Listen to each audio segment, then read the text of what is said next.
Today is International Women in Engineering Day, which celebrates the work and achievements of women engineers. Tech needs women, and there is a clear gender gap in the industry. Research from the organization Girls Who Code reveals women account for just 32% of tech jobs. And on top of that, half of women in tech roles leave them by the time they turn 35. That's why the nonprofit has made it its mission to close the gender gap and create a pipeline of future female engineers. Dr. Tarika Barrett, the CEO of Girls Who Code, welcome to New York Living. Thank you so much, Marisol, for having me. Of course, it is our pleasure because this is a topic that's near and dear to our hearts. And I just wonder, from the outset, what is your background with tech? Was this a calling? What brought you to this field? Well, the first thing I have to say is that I'm so proud to be CEO of Girls Who Code. We're an international nonprofit committed to closing the gender gap in new entry-level tech roles by 2030. We are leading the movement to inspire, educate, and equip students who identify as girls or non-binary with the computing skills to take on 21st century opportunities. Since we started in 2012, we've reached 580,000 students with our programming, 185,000 of whom are college and workforce age young women. By addressing this growing gender gap in tech, we're preparing our young people for the thriving and exciting careers of the future, the ones that are going to afford them the upward mobility and improved quality of life that comes with tech.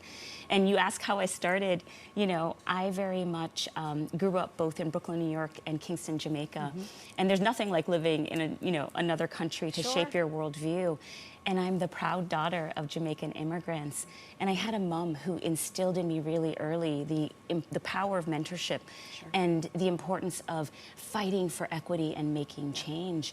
And, you know, I had a chance to kind of put those lessons into practice.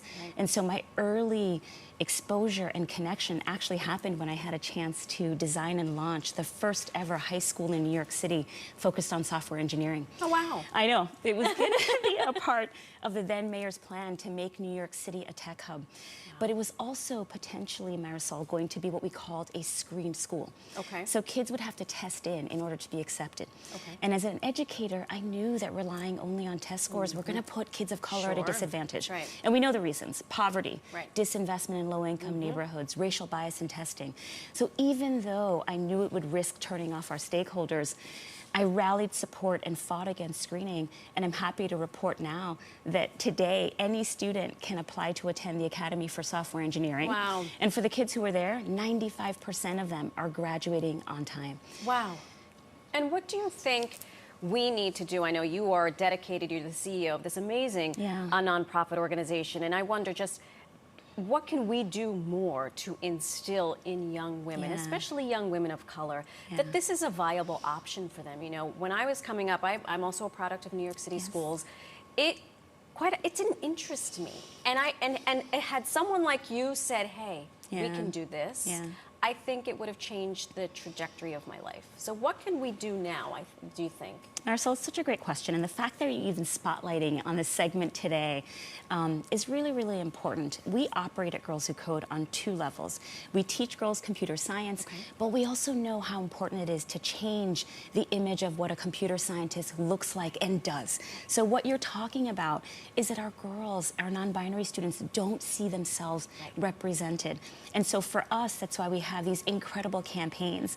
We created the world's first ever quotable music video with Doja Cat. Oh my gosh, that's exciting. Very exciting. I finally gained credibility with my teenage children. That's right. And you know, we had this incredible campaign last year where we had Girls Who Code Girls, which was a way that any girl or any student could create their own avatar in their image. Because we know that a lot of video game characters have unrealistic portrayals of girls and women. That's right. And so part of what we're trying to say also to our girls is that you can bring your passion, your creativity, your ingenuity, and have it intersect with tech. Right. If you're an artist, you're a technologist. That's right. If you're in healthcare, you're a technologist. That's right. So we're far past the point where we can opt out of tech. We have to remind our young people, and especially our girls, because they don't see themselves enough in the field. That's right. And I know it sounds trite, but it is very true. If you can see it, you can be it. So if you see someone in tech that looks like you, it becomes a more viable option. Absolutely. Not you and Doja Cat, okay.